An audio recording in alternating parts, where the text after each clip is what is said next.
Hey jammers, I love playing the blues if you hadn't noticed, and one of the reasons is it's super easy to play.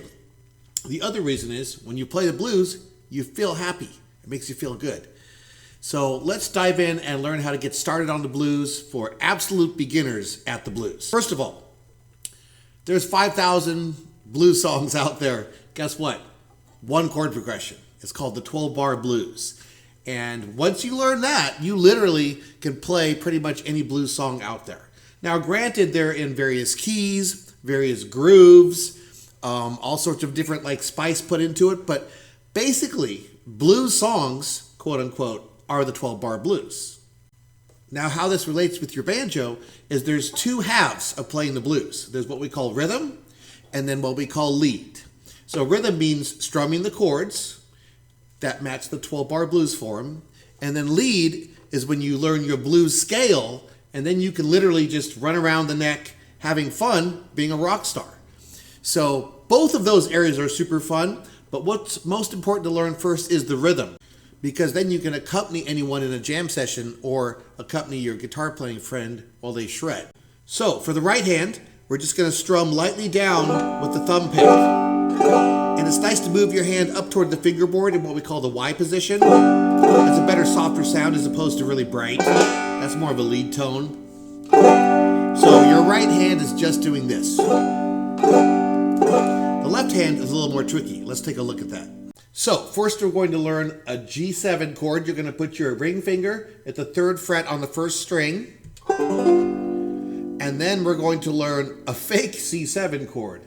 And that's a full C chord without the ring finger. Legally, it's called a C add 9, but it's going to substitute a 7th in this case. Now, for those of you brave of heart, you can go ahead and learn the full 7th chord, which is a C chord with the pinky down on the 3rd string, 3rd fret.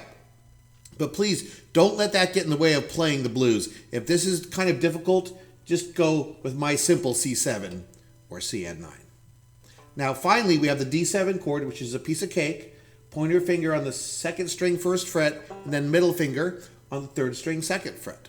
So your 3 blues chords for this lesson are G7, C7, or C add 9, and then D7. Piece of cake. So after the count of 4, we're going to practice strumming slowly along with me playing the rhythm. In other words, the chords that match the 12-bar blues. Now, the best way to get practice at this is to play along with blues backing tracks. Or even better yet, get a hold of a copy of my app called the Backing Tracker that has the 12-bar blues in it in all keys and tempos. And that way you can go ahead and start jamming along and getting used to playing in time, which is number 1 for jamming. Okay? By the way, that app comes free to all my students. Look at the comments below to sign up for a free lesson. 1, 2, 3, 4, G7, C7, back to G7, hold it,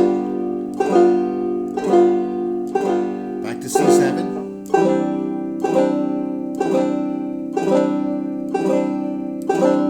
and back to G7.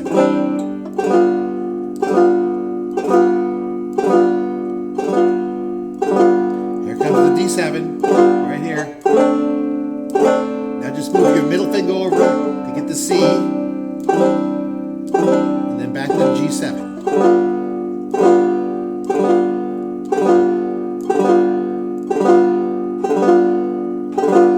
That's all there is to it. Rinse and repeat. Now let's talk about lead, the rock star stuff. First of all, we're going to learn a basic open position G blues scale. Now, legally, that's a minor pentatonic scale, but we don't got to worry about the big words right now. You're just going to follow along with me while you read the tablature there on your screen. I'm going to call out strings and frets as we move slowly through the scale. 4th string open, 4th string 3rd fret, 3rd string open, 3rd string 3rd fret, 2nd string 1st fret, 1st string open, 1st string 3rd fret, and then 1st string 5th fret. All right, let's try that going back down. 1st string 5th fret, down to 3rd fret, to open, over to 2nd string, 1st fret, 3rd string, 3rd fret, 3rd string open, 4th string, 3rd fret, 4th string open, and let's go back up to the root. 4th string, 3rd fret, and then land on the 3rd string. Pat yourself on the back. That sounded good.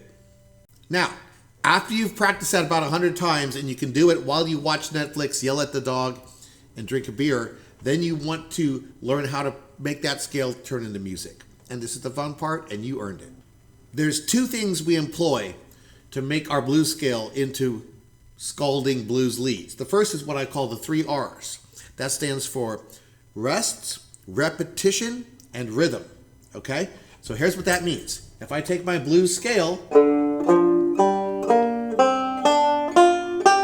the first thing I want to do is punch holes in it and add rests with the first R. Rest, rest, rest, rest, rest. Not only does it make it easier because you have time to rest and think, but it sounds more musical because it has breathing holes in it, okay? The second R is repetition. This is the classic blues trick. Some people call it riffing, where you repeat 2, 3, or 4 notes over and over again, okay? So here's the scale. Here's a repeat. Then rest, rest. 2-note repeat. 3-note repeat. Rest, rest. We're making music now. The final R is adding that blues rhythm. It's kind of a bounce.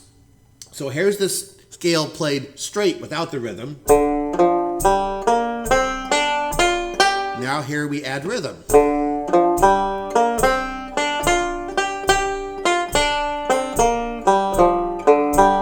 All right.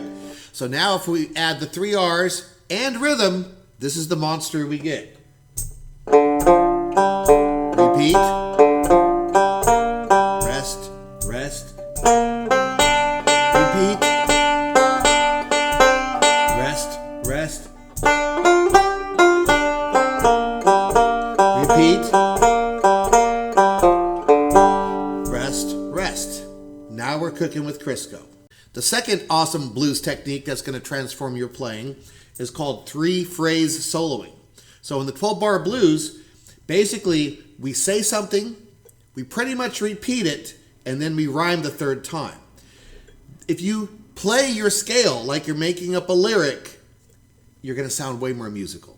So let's say you had some silly blues lyric that said, well, the way my baby treats me makes me feel like a low-down dirty dog. Then the second line, when it goes to the C, we pretty much sing the same thing. Well, the way my baby treats me makes me feel like a low-down dirty dog. And now that when we go to the D chord or the 5 chord at the end, we have to rhyme and make a different phrase.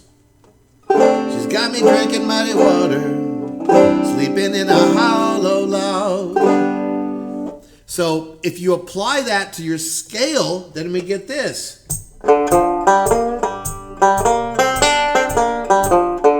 That was a phrase for the first line.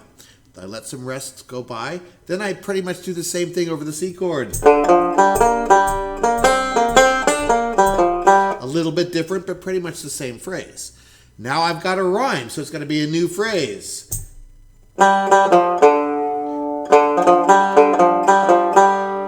You put that together, and we have a blues solo. Let's take a look.